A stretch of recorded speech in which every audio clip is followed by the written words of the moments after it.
Vice President Kamala Harris's first sit-down with Fox News was a fiery one as she and host Bret Baier sparred over everything from the border to whether her presidency will be a continuation of the Biden administration. It was called the U.S. Citizenship Act of 2021. Exactly. It was essentially a pathway to citizenship for the... Yes, ma'am. May I finish responding, please? But you have to let me finish. Let me be very clear. My presidency will not be a continuation of Joe Biden's presidency.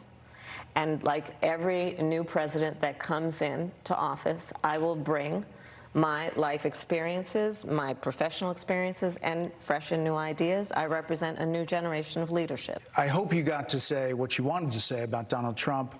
There are a lot of things There's more to say. I have much more to say, There are a lot of things that people want to learn about you and your policies, and that's why we invited you I invite here. everyone to go to KamalaHarris.com.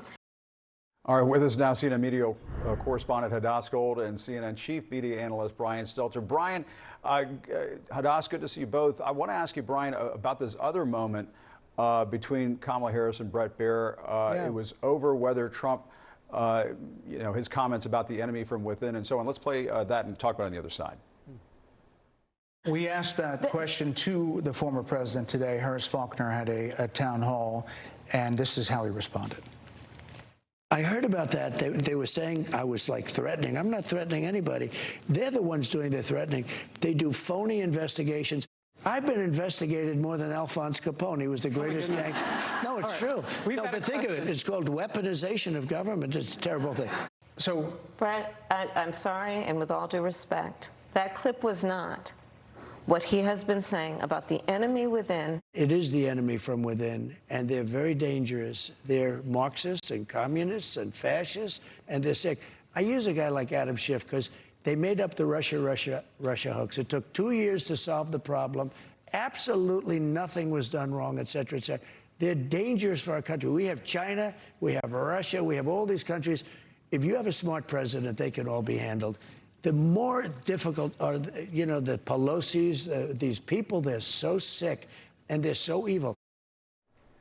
Yeah, I mean, Brian, obviously what we showed there was the moment that Bret Baier showed Vice President Harris during the interview, and then the actual moment that occurred during that town hall that he should have shown during the interview. What did you make of that? The town hall was softball. The Harris interview was hardball. And that's to be expected from Fox because it is an extension of the Trump campaign. That's why it's so notable that Harris showed up and did the interview. But what she was doing, whether by reading the URL for her website or pointing out Trump's actual claims, she was trying to get information through to a pro-Trump audience that rarely hears it.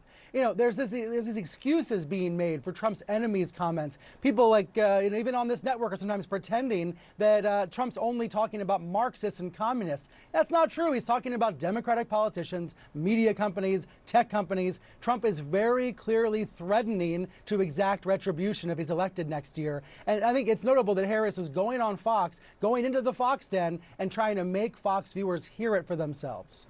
Well, and was also notable about that, Brian, was that the vice president was prepared for that moment. It seems as though she was able to catch Bret Baier on the fly, playing the wrong clip, playing a misleading clip instead of what actually took place. So that's right. I mean, that is an extraordinary moment. And Hadass, you have some. Yeah, she was ready. And Hadass, you also have some new reporting about who was in that audience for this all-woman town hall that Fox held with Trump, which seemed like a very friendly audience for him. Oh, it wasn't just friendly. The audience was stacked with Trump supporters. Now, Fox presented this town hall as just an all-women's town hall, general voters. Never in their press release did they say who was going to be sitting in the audience. But in reality, the room was not only full of Trump supporters, people who are voting for Trump, but also people who are officially part of Republicans' women's organization. In fact, the first person who asked a question, she presented herself as Lisa from Milton, Georgia. She's actually Lisa, president of the Fulton County Republican Women's Group. So she is essentially almost a Republican official. There was also, we saw people come up, wearing Trump pins. There was somebody who had an RNC delegate hat. But I think the most egregious thing that happened in this town hall was that in one of the questions by a woman named Alicia, in the middle of her question, she said the following: "I voted for you this morning. I hope they counted it," something along those lines. But Fox edited out those handful of words in her question. So in the broadcast, when you saw, all you saw was her asking a question. She did make a joke about how the opposition probably sees the room being full of domestic terrorists. But those handful of words in the middle of the question that took maybe all of, 5 seconds to say, those were selectively edited out. Why did Fox News do that? We asked them. They have not said anything back. Fox also edited out moments where the entire crowd broke out into chants of Trump, Trump, Trump. You could argue, okay, that was for time. Maybe that took some time.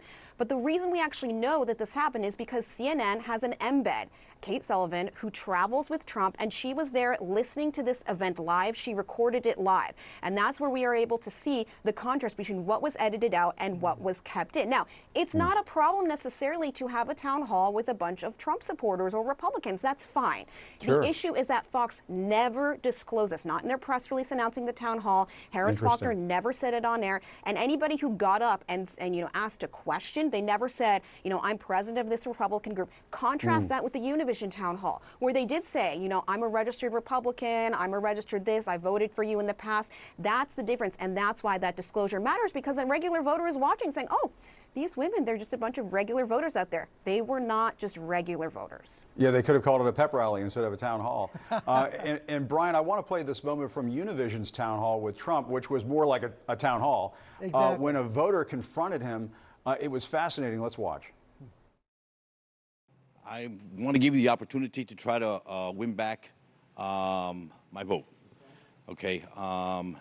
Your, I'd say, action and maybe inaction during your presidency and the last few years sort of, was a little disturbing to me. What happened during January 6th and the fact that, you waited so long to take action while your supporters were attacking the Capitol. This was a tiny percentage of the overall, which nobody sees and nobody shows. But that was a day of love from the standpoint of the millions.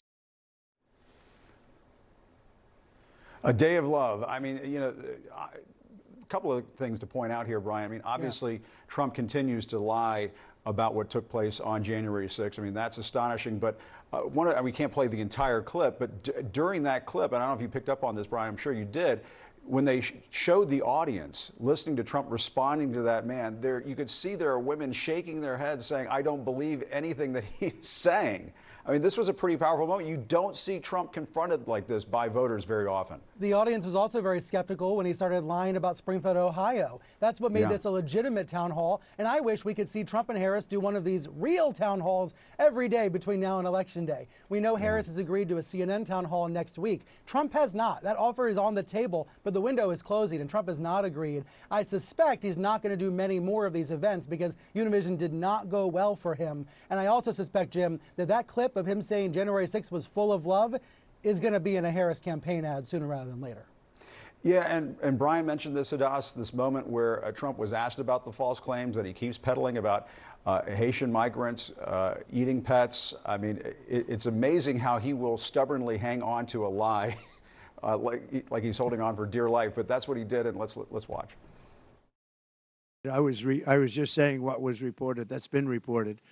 And eating other things, too, that they're not supposed to be. But this is, all I do is report. I was there, I'm going to be there, and we're going to take a look, and I'll give you a full report when I do. But that's been in the newspapers and reported pretty broadly.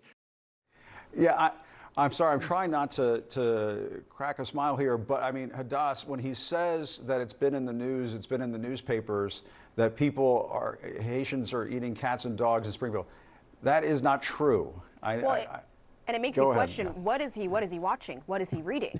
Because the places that he is watching and reading, those are not going to be, good quality news outlets. And you would hope that a former president and a candidate for president would be getting good and accurate information, including directly from the Republican officials, from the officials in that state, in those areas. And it seems as though he either doesn't believe it or he doesn't get that. And that does call into question, what is his information diet? What is his media diet? And why is he still saying this back? And listen, you could almost see this as a lost opportunity, because there is a lot of potential pickup with Latino voters. And that's why he's doing this with Univision. Univision actually has shifted its tone really in recent years, partly because of demographics. Univision used to be known as really hard charging, especially coming up against Trump. You think about Jorge Right. Ramos in those moments. That has changed. There is some other elements, they've had new ownership, but it's also because the Latino demographic is changing. And if they want to also expand their viewership, who's going to watch them and listen to them, they don't want to lose that. That's also a pickup, though, for Republicans and for President Trump to pick up on the Latinos. But based off of this town hall, you have to question why he just kind of kept peddling these lies. Yeah, and Brian, I mean, just very quickly, because Hadass brings up a great point, that Donald Trump seems to live in this disinformation loop that he feeds into and that he feeds off of constantly. And he said in that answer that he's going to go to Springfield. He keeps claiming he's actually going to go to this town. If that is the case, that is going to be a major campaign event in the same way that when he went to Aurora, Colorado, it stirred up a lot of trouble in Colorado, and there were a lot of denunciations of Trump then as well. We'll see if he actually goes to Springfield sometime in the next 2 weeks.